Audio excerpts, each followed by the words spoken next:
Well, I'm back out in the shed. It's 4:30 in the morning, so good morning all. Why am I out here so early? I've got to replace a right-hand side front fork seal on the Heritage. On my way to the Harley Owners Group yesterday evening. First time I'd had the bike out for over a week, and I blew the front right fork seal. Was that an issue for me at the moment? Well, I'm meant to go up to Cairns or up to do the Gillies Range and overnight camp at Yungaburra, departing tomorrow morning. So I'm going to attempt to remove the right hand fork tube, replace that fork seal and put it all back together, so the bike's ready to go to Yungaburra tomorrow. So come along for the ride. We'll see how hard or difficult it is. I've never done it before, but it can't be that hard, so let's give it a go. What we'll do first is we'll remove the screen. So there's 4 screws, the 27 Torx bit screws. So there's 2 on this side, or bolts, whatever you want to call them. And then there's 2 on the other side. So we'll loosen them off slightly. Go around the other side and do the 2 on the other side.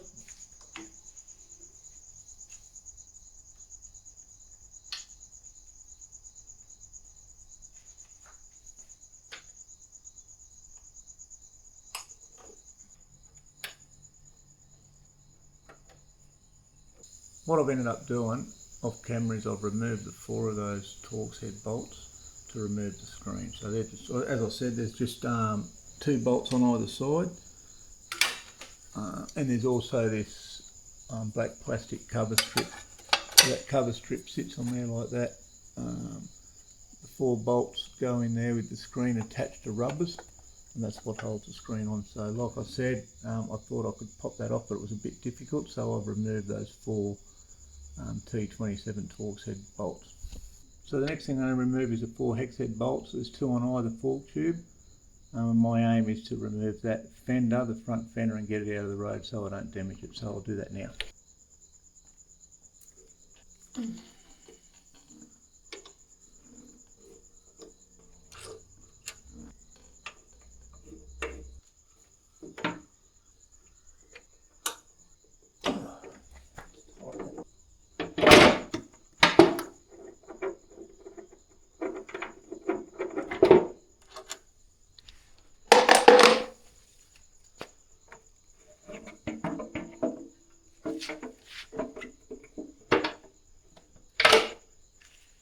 So the next thing we're going to do is we're going to remove the front wheel off the Heritage. So there's a hex head bolt down there, and then we need to loosen the axle nut. So I'll do that now.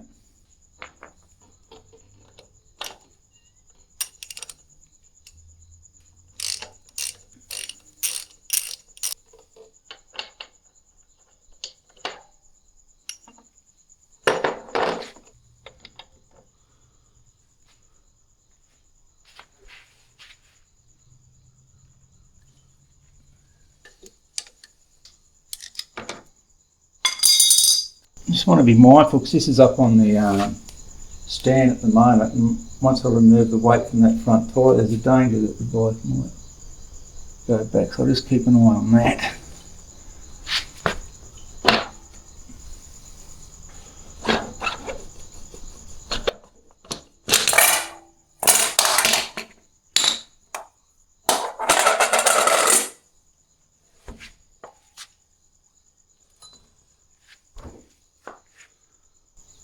There's also a little cover plate, we'll take that off.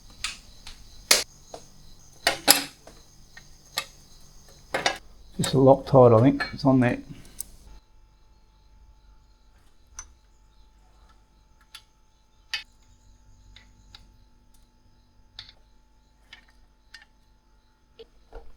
Two Torx bit bolts in here on the, what do you call them, the triple tree clamps, I suppose.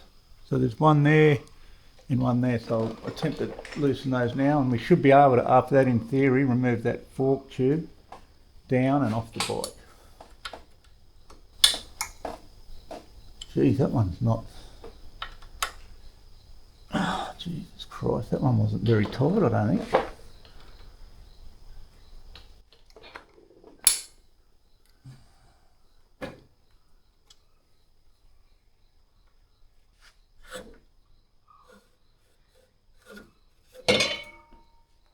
There you go, that's the fork tube out of the Heritage. How long did that take? What time did I say? That took me not even rushing probably 30 minutes to remove that. It's just on 5 o'clock now, so it's not that difficult if you've got a little bit of know-how and the right tools. I guess the difficult part's going to be removing that fork seal out of there and replacing it. I had the one on the other side done at my Harley dealership in 2024, I think it was, because that one blew. And when I was getting it done, I asked for both sides to be done, but for some reason unbeknownst to me, that one's decided to let go after about 2 years. So anyway, I'm rambling on, so I want to get this done so I can do a 3-hole oil change later on. So we'll get into that. So what I've done is I've obviously come over to the bench with the aim of undoing this nut. So this nut is a possibility, or it's highly likely, that's under a bit of spring pressure, so I need to be careful when I remove that. So I'm going to risk the biscuit. We'll attempt to undo that now.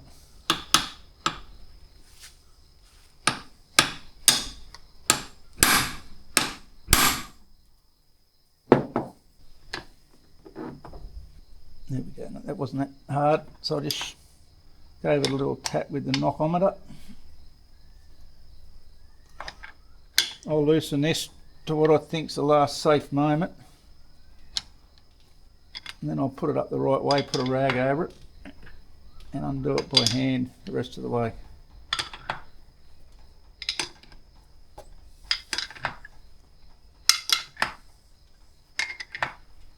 There we go.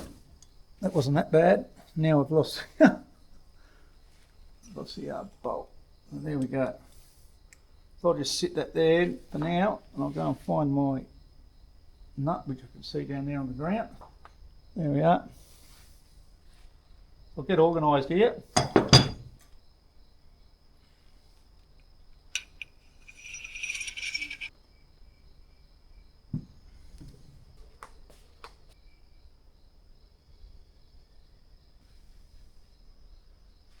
There we go. So that's the first part. So what I'm going to do is I'm going to remove this pinch bolt, because up in here there's a hex head bolt that holds the bottom part of the fork, the inner workings of the fork together. I can't remember what that's called. Then I'm going to remove a dust cap here, and then under here there should be a circlip. And then once I undo all that, I should be able to separate the upper and lower part of the fork.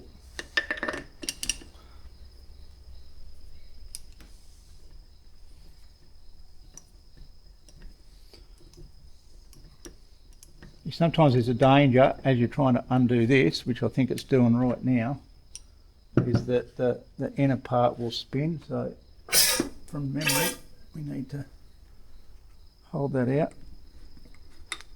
Come back to that part. We'll undo this seal. It's pissing me off.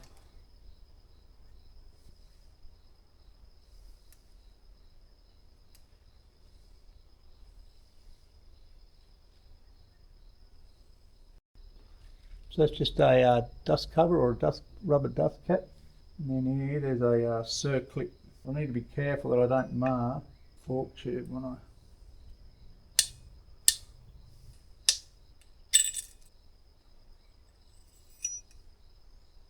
The retainer clip. Take you out in the back part of the shed, because I had to use advice to actually undo that bottom hex head bolt. So what I've done is I've put the upper part of the fork tube in the vise. That's the bolt there that I had issues getting out. So obviously the lower sits over there like that. So what I've done is I've used that impact driver to help me a little bit. It was loose already, and I've held pressure back this way to try and put pressure on the inner workings in that hex head nut, and that's how I've got it off. So once I've undone that, I've then moved that lower part back with a few sharp jolts, and it's separated. So that's the fork seal there, and that's all I have to replace, and then I can put it back together. So pretty simple. I've been taking my time, and it's just been on an hour now, so no dramas for an average bloke, I don't think, with a little bit of skills. So they're the two fork seals there that I bought from the Harley Davidson dealership. There's one for either side, but I'm only going to replace the right hand one.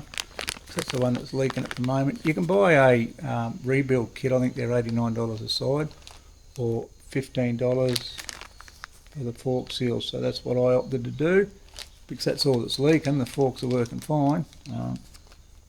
Each of their own. If you want to pay your $89 and go and rebuild your whole front fork, so be it. You can go and do that, but like I said, I chose to do this because the forks were working fine. The only thing that started leaking was that fork seal. So what we're going to do now is I've removed the old one from the upper part of the fork tube, so that just slides off. I'll open it up and we'll start the reassembly, eh?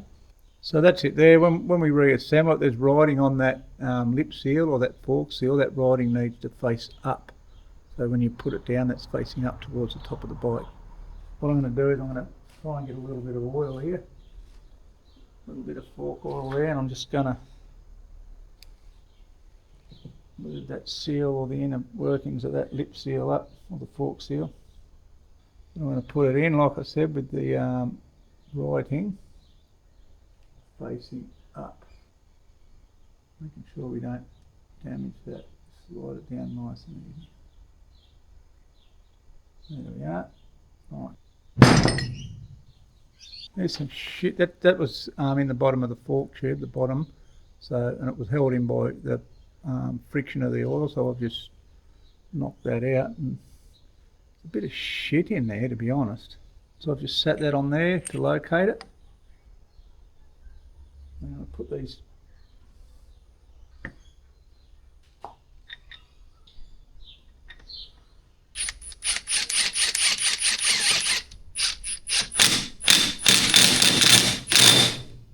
So what I'm doing now is I'm just trying to make sure that those shims are seated properly and they look like they are.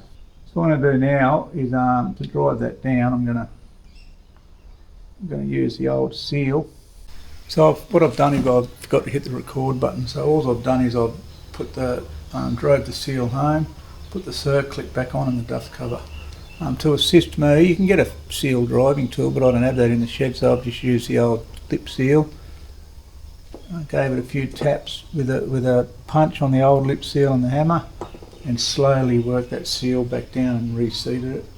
Put the circ clip back on and the dust cover. As far as I'm going to go, because I've got to go down to the motorcycle shop and get some fork oil, and then we'll put the required amount of fork oil in the fork tube, put the spacer back on, and I just know that that's going to be fun trying to get that back on. So, but we'll get there.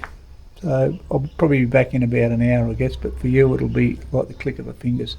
Right, what I'm going to do now is I'm going to put the new 10 weight fork oil in the fork. I think it's about 338 mil, or in the American scale I think that's probably about 11 or 12 ounces. So I'll just pour into a measuring jug. That looks about right there for now. So that's the first step. And hold that up there. Hopefully I don't spill any. And I'm doing this without the spring and the spacer. We'll do that. Now what we'll do is we'll put the fork on the ground. We'll actuate it just to work the air out.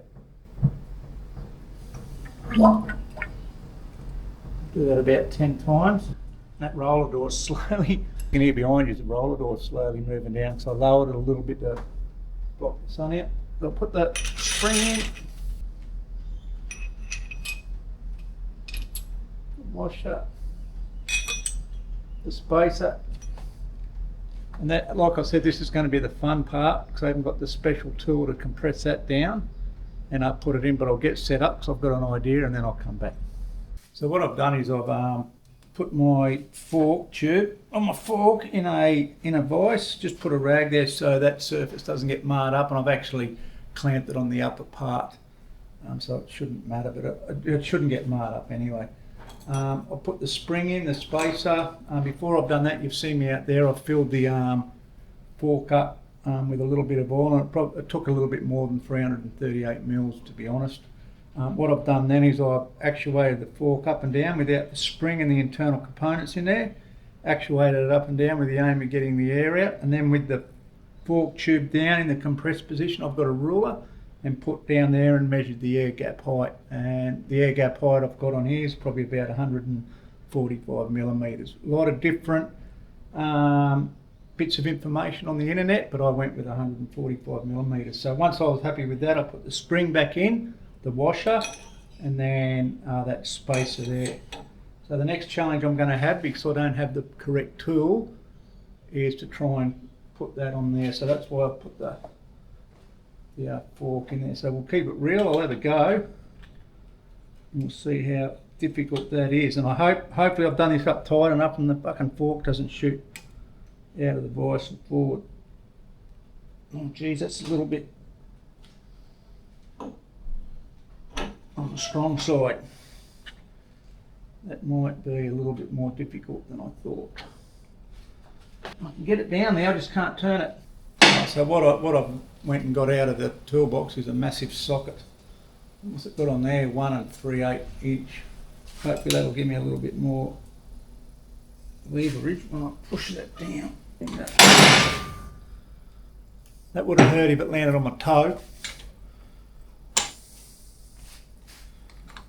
Now I'll shed shenanigans. Let's go.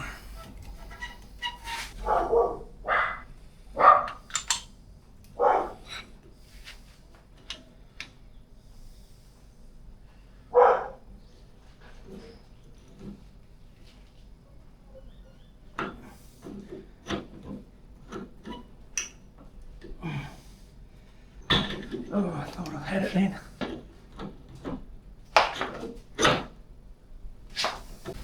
What I've done is I've just went and swapped it for that straight bar with a little bit of a ratchet. With a ratchet dickhead. I'll get it in there.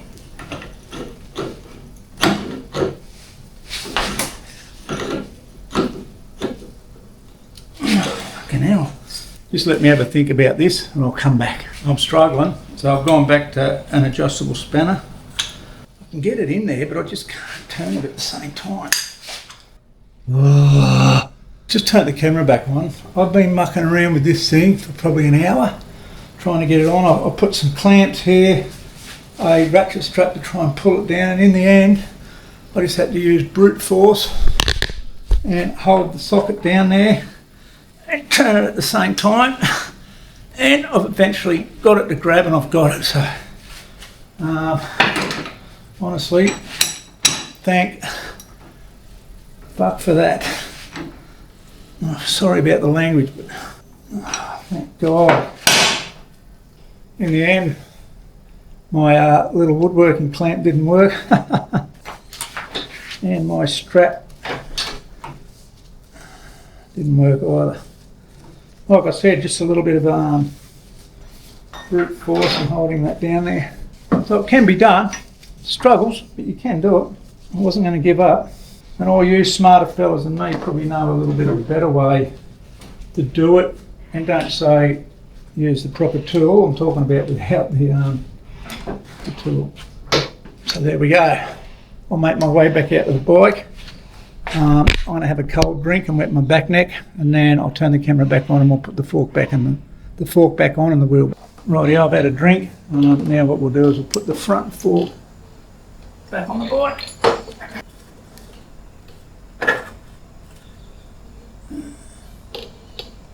Just trying to get this lined up so it's the same height as the one on the other side. So what I'll do, so it lines up, I'm going to run the axle in through both just to make sure that that's, there we are, so that's looking good, top and bottom. Put this cover plate back on, put the front wheel back on, but I always put a bit of grease on the axle. It's just something I've always done. I do it on the T7, I've done it on my other bike, so can't see how it'd hurt by doing it on this. Isn't necessarily, I'm unsure, but I'm doing it anyway. I'll just get myself in position.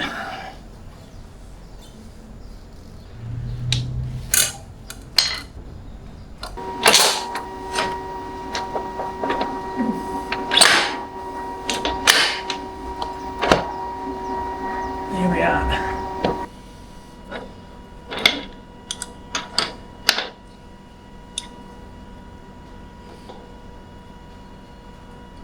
pinch bolt back in.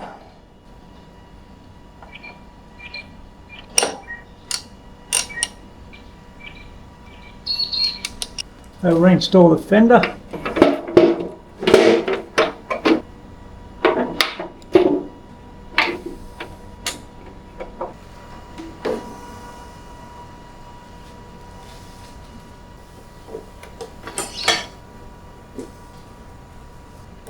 Well, that's it. I've finished replacing that fork seal. I just took the bike for a spin, got it up to operating temperature, jammed up and down on the front brake pretty hard to actuate those front forks, and at this stage it hasn't started to leak, so I'll take that for the win. What I'm going to do is I'm going to do an oil change on the Heritage now. It's up to operating temperature. Some people call that a 3-hole oil change if you Google it on the internet, maybe because you pour oil into 3 separate holes, or 2 holes in a side cover anyway. What I'm going to do is I'm just going to change the gearbox oil, engine oil and primary oil.